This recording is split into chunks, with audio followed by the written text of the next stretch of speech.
مصليا اما بعد فاعوذ باللہ من الشیطان الرجیم بسم اللہ الرحمن الرحیم ایاک نعبد و ایاک نستعین آمنت باللہ صدق اللہ العظیم و صدق رسولہ النبی الکریم الامین الرؤوف الرحیم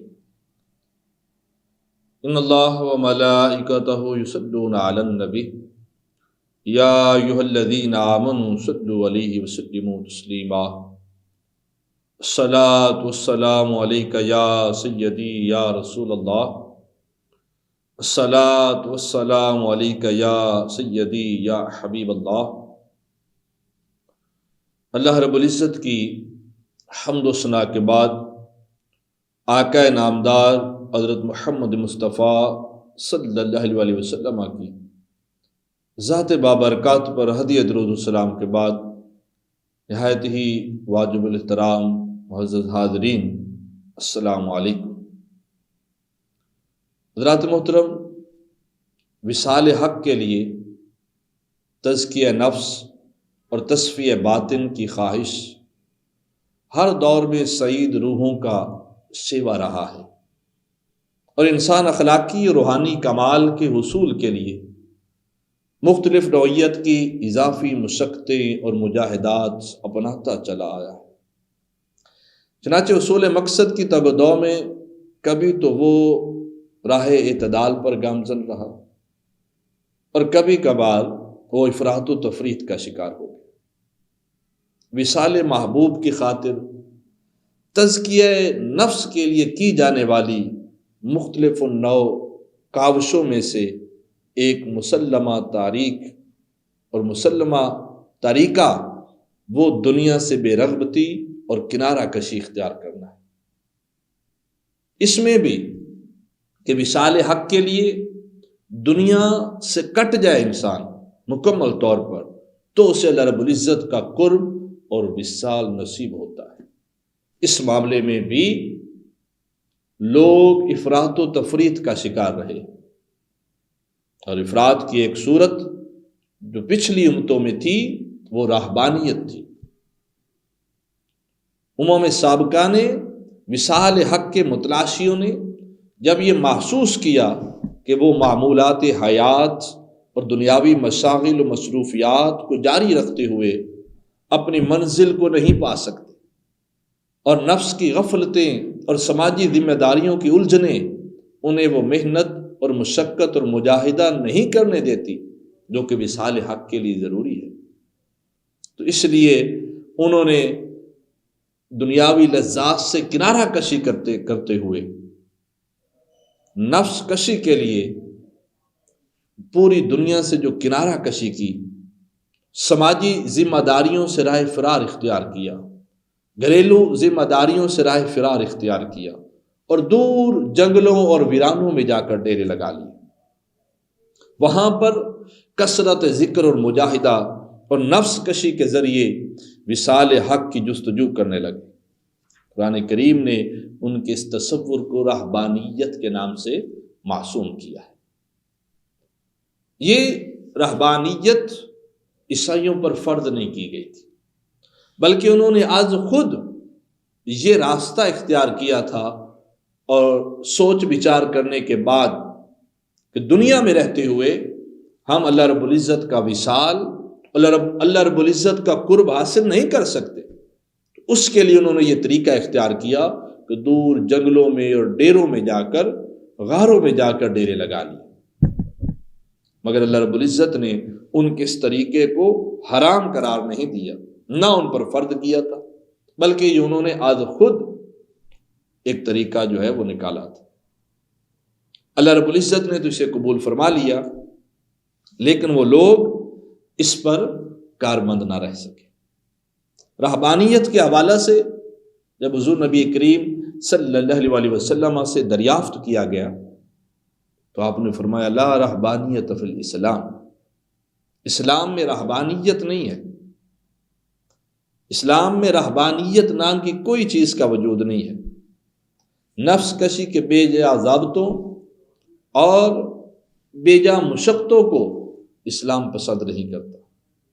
حضور نبی کریم صلی اللہ علیہ وسلم کا یہ ارشاد زبان حال سے پوری امت کو یہ خوشخبری سنا رہا ہے کہ اے شمع دین حق کے پروانوں، تلاش حق کے رہنور اور جلوہ محبوب کے متلاشیوں، اب تمہیں اپنے محبوب کے دیدار اور وصال کے لیے اپنے بیوی بچوں کو خیر باد کہنے کی ضرورت نہیں ہے۔ اب تمہیں حصول منزل کے لیے جنگلوں اور ویرانوں کے چکر لگانے کی ضرورت نہیں ہے، پہاڑوں اور غاروں کو اپنا مسکن بنانے کی ضرورت نہیں ہے۔ اب تمہیں تزکیہ نفس اور تصفیہ باطن کے لیے معاشرتی زندگی اور سماجی ذمہ داریوں سے رائے فرار اختیار کرنے کی ضرورت نہیں ہے، بلکہ اسلام کی صورت میں تم ایک مکمل اور جامع نظام حیات مل چکا ہے، اس کے ہوتے ہوئے تمہیں رہبانیت جیسی بیجا مشقتوں میں پڑنے کی کوئی ضرورت نہیں ہے۔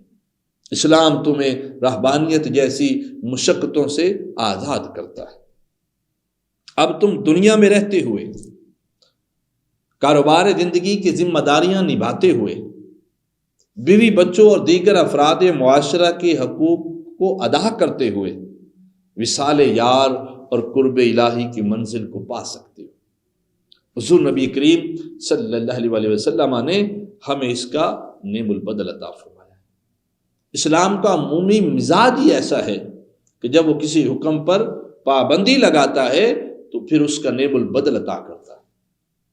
دیکھیے، اللہ رب العزت نے، اسلام نے سود پر پابندی عائد کی، تو سود پر پابندی عائد کرنے کے بعد اللہ رب العزت نے صدقات، زکوٰۃ اور خیرات کا نظام متعارف کروایا، اور قرض حسنہ جیسا نظام متعارف کروانے کے بعد اللہ رب العزت نے سود کو حرام قرار دیا، اس کا بدل عطا فرما دیا۔ اسی طرح عرب کے لوگ شراب نوشی کے عادی تھے، اور شراب ان کی گھٹی میں پڑ چکی تھی۔ 100 سال پرانی شراب ان کے گھروں سے برآمد ہوتی تھی۔ کیا ہوا کہ اللہ رب العزت نے اس نشے سے نکالنے کے لیے ایک تو بتدریج احکام نازل فرمائے، اور بالآخر جب اللہ رب العزت نے ہلکا سا حکم نازل کیا، پھر اور دوسرا حکم نازل کیا، پھر تیسرا حکم نازل کیا اور اسے حرام قرار دیا، اس کے ساتھ ہی انہیں نشہ دیدار الہی اور نشہ عشق مصطفیٰ وہ عطا کیا۔ جب صحابہ کرام کے دلوں میں دیدار الہی کا نشہ اور تاجدار کائنات صلی اللہ علیہ وسلم کے عشق کا نشہ اس قدر ہو گیا کہ تب حکم فرمایا کہ اب شراب حرام ہے۔ تو اس کے بعد پھر مدینہ کی گلیوں میں صحابہ کرام نے وہ سارے مٹکے، وہ سارے برتن شراب کے ضائع کر دیے اور شراب کو بہا دیا۔ تو سوال یہ پیدا ہوتا ہے کہ جب اسلام کا عمومی مزاج یہ ہے کہ وہ ہر چیز جس حکم کی پابندی لگاتا ہے اس کا ایک بدل عطا کرتا ہے، تو جو رہبانیت کو بارے میں تاجدار کائنات نے فرمایا کہ لا رہبانیت فی الاسلام، تو اس کا کیا بدل اللہ رب العزت نے عطا فرمایا؟ تو اس کا بدل تاجدار کائنات نے اعتکاف کی صورت میں ہمیں عطا کیا ہے۔ اب اعتکاف کیا ہے اور کیوں ضروری ہے؟ سوال پیدا ہوتا ہے کہ اس خلوت نشینی کا فلسفہ کیا ہے؟ انسان آخر خلوت نشینی کیوں اختیار کرے؟ یہ ایک ناقابل تردید حقیقت ہے کہ انسان کا نفس انسان کو ہمہ وقت برائی کی طرف اکساتا رہتا ہے۔ چنانچہ کاروبار حیات کی ذمہ داریاں نبھاتے ہوئے انسان بالعموم غفلتوں کا شکار ہو جاتا ہے۔ نتیجتاً انسان میں کسی کا عبد ہونے، کسی کا بندہ ہونے کا شعور بیدار نہیں رہتا، اور انسان مسلسل بغاوت اور سرکشی پر مائل رہتا ہے۔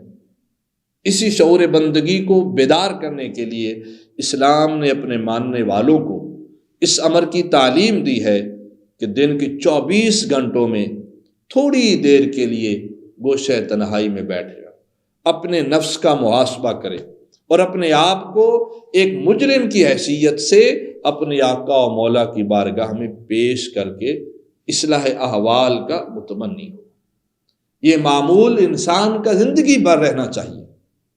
لیکن رمضان المبارک میں چونکہ خصوصی رحمتوں کا مہینہ ہے، اس لیے اس ماہ رحمت میں خلوت نشینی کے اس تصور کو ایک باقاعدہ ضابطے کے تحت اعتکاف کی صورت میں متعین کر دیا گیا، تاکہ سال بھر علائق دنیا میں ملوث رہنے والا انسان چند روز کے لیے اپنے نفس کے سرکش گھوڑے کو لگام ڈال سکے۔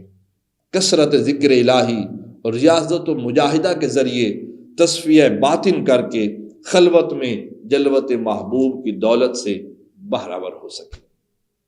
اعتکاف پر بیٹھتے ہوئے ہمیں نیت کیا کرنی چاہیے؟ اس حوالے سے ہماری نیتیں مختلف ہو سکتی ہیں۔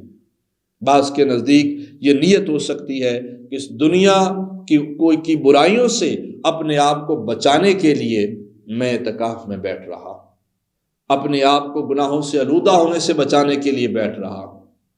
لیکن اس نیت میں ایک شیطان وسوسہ ڈال کے شر پیدا کر سکتا ہے، اور یہ خیال پیدا کر سکتا ہے کہ جس سے میں تو نیک ہوں اور معاشرے کے دیگر افراد جو ہے وہ گناہ گار ہے یا وہ اس قدر نیک نہیں ہے۔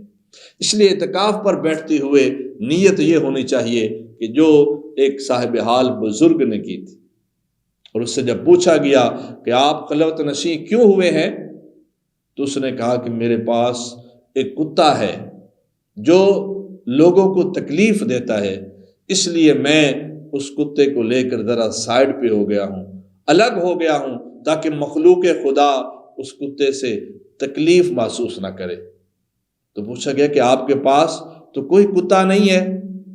تو فرمایا کہ وہ میرا نفس ہے، وہ میرا نفس ہے جو لوگوں کو تکلیف پہنچاتا ہے، جس کی وجہ سے لوگوں کا نقصان ہوتا ہے۔ اس لیے لوگوں کو بچانے کے لیے، چونکہ میں گناہ گار ہوں اور میری وجہ سے معاشرے میں گناہ نہ ہوں، لوگ میری وجہ سے تکلیف میں نہ ہوں، اس لیے میں اپنے آپ کو الگ تھلگ آ کر اللہ کی بارگاہ میں آ کر بٹھا دیا۔ تو یہ نیت ہمیں اعتکاف کی رکھنی چاہیے کہ ہم اللہ رب العزت کے سامنے ایک مجرم کی حیثیت سے بیٹھے اور 10 دن اس کے دروازے کے بھکاری بن کر اس سے بھیک مانگے اور اس سے خیر طلب کرے، اور اللہ رب العزت ہمیں ضرور خیر عطا فرمائے گا۔ وما علینا الا البلاغ۔